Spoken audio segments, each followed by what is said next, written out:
Raksaméar, ça y est, nous avons passé les premiers jours de Soukhot. C'était extraordinaire, non? Oui David, c'était superbe. Que ce soit dans la souka, avec le loulav et à la synagogue. Vraiment top. Oh, regarde Vora, qu'est-ce que c'est que ce livre sur la table? Ça parle de Soukhot, on dirait.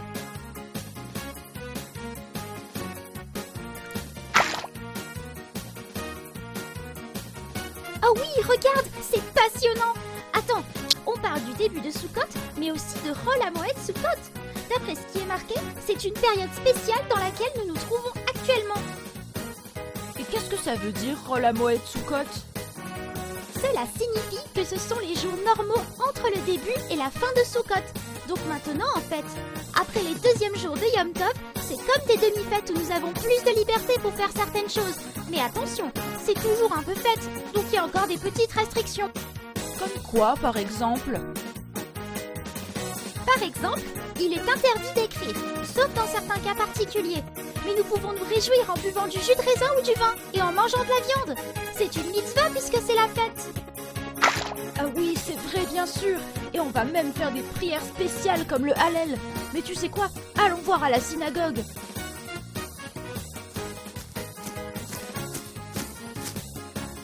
Dis David, est-ce que nous devons aller à la synagogue pour les prières de Chol HaMoed Soukhot? Oh oui, bien sûr. C'est un moment spécial où nous nous réunissons avec d'autres membres de la communauté pour prier et célébrer ensemble. Tu sais, j'adore aller à la synagogue. C'est là que nous pouvons réciter le Hallel et les Hoshanot. Waouh, quelle belle prière! Le Hallel est vraiment magnifique. Des louanges et des remerciements à Hachem pour tout le bien qu'il nous a fait. Mais c'est quoi les Hoshanot? Alors, bonne question. Les Hoshanot, c'est le moment où l'on prend le loulav et le hétrog et nous tournons autour du Sefer Torah qui, lui, est tenu par quelqu'un debout devant la bima au centre de la synagogue. Waouh, j'avais jamais vu ça! Oh, attends, ça me rappelle une histoire. Ah oui, l'histoire de la conquête d'Israël.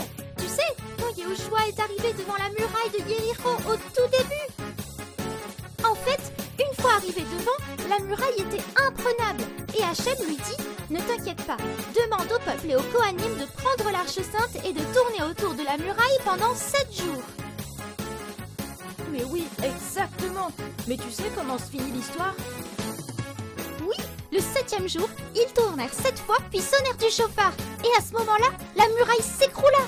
C'est comme ça que commence la conquête d'Israël, par le miracle de la conquête de Jéricho. Alors là, bravo, j'aurais pas pu mieux expliquer ça. Alors tu vois, les Hoshanot, c'est exactement la même chose. Il peut y avoir des murailles qui bloquent la possibilité d'avoir une bonne année. Alors nous allons nous aussi tourner pendant 7 jours avec le loulav à la main. Et le 7e jour qui s'appelle Hoshana Rabbah, on tournera 7 fois pour s'assurer qu'on puisse tous avoir une Shana Tova Ometuka. Amen. Et tu sais, au temps du Beth Amikdash, on plaçait chaque jour de Soukhot 4 grandes branches de saule. Tu sais, les aravotes que l'on utilise dans le loulav. On les déposait aux 4 coins de l'autel, puis on tournait autour en récitant des prières. Et on tournait 7 fois le 7e jour. Mais depuis la destruction du temple, on tourne autour du Sefer Torah. Ah ok, je comprends mieux maintenant pourquoi autour du Sefer Torah pendant les 7 jours de Soukhot.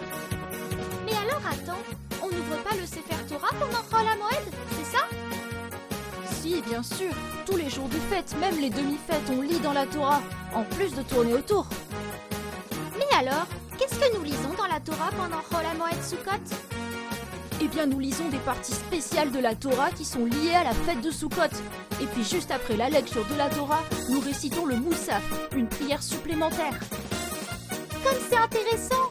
Oh, que j'aime apprendre encore et encore sur nos traditions! Hé, regarde, je vois mon copain de classe là-bas. Viens, on va lui proposer de faire la mitzvah du loulav. Peut-être qu'il n'a pas encore eu l'occasion aujourd'hui. Très bonne idée, allons-y!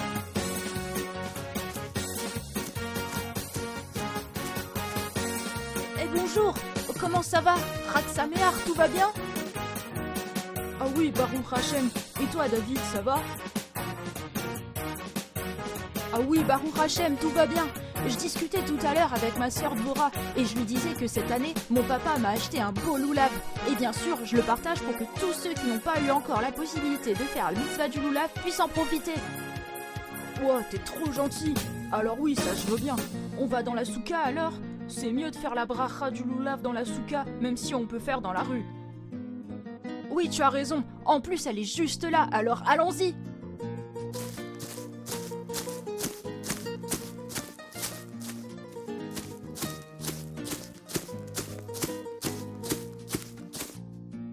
Ok, donc je me mets en direction de l'est. Le loulav dans la main droite et Trog main gauche. Ok, allez, c'est parti.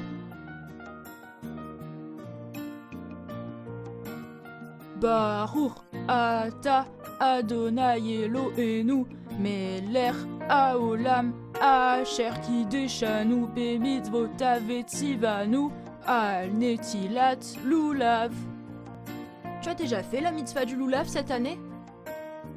Oui, le premier jour de Sukkot avec mon père à la synagogue.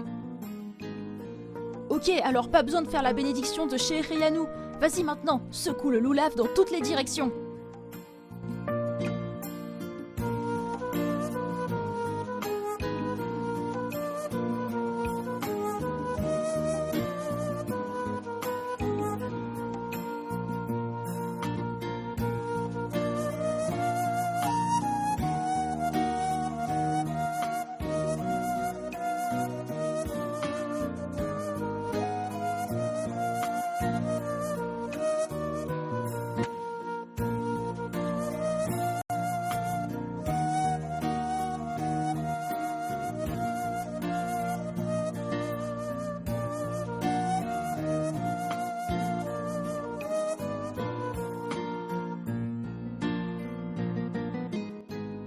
Merci David de m'avoir donné la possibilité de faire la mitzvah du loulav.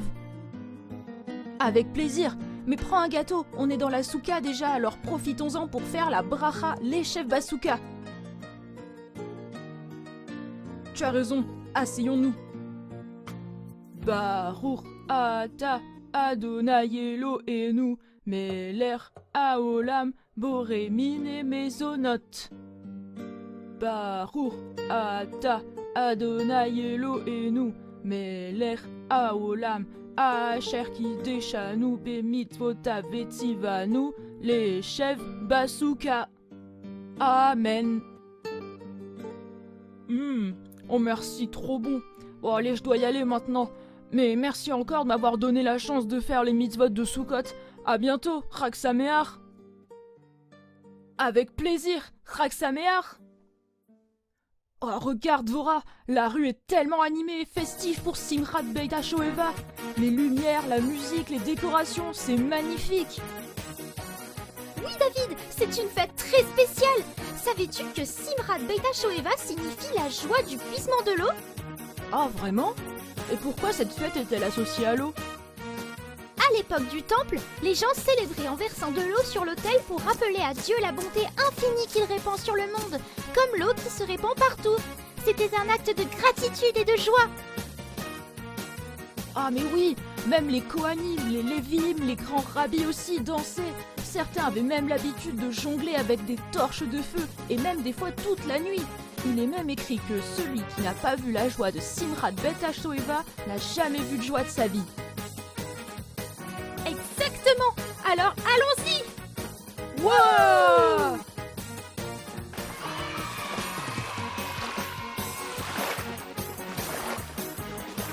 Oh, regarde Dvora, il y a tellement de gens ici. Tu entends la musique? Tout le monde danse et chante, c'est incroyable.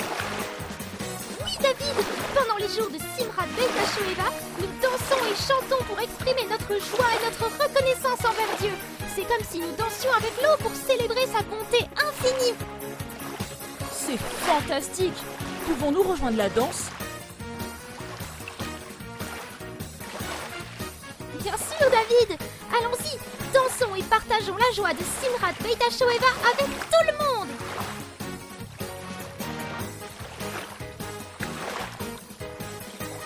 Wow, c'était trop bien Simchat Beit HaShoeva, hein? La danse, les chants, Baruch Hashem. Bon, allez, je vais bientôt y aller. David, tu te prépares à partir? Oui, Dvora, ce soir on est le 21 Tishri, c'est donc Hoshana Rabbah. Et d'après toi, la veille de Hoshana Rabbah, que fait-on? Eh bien, nous avons la coutume de veiller toute la nuit.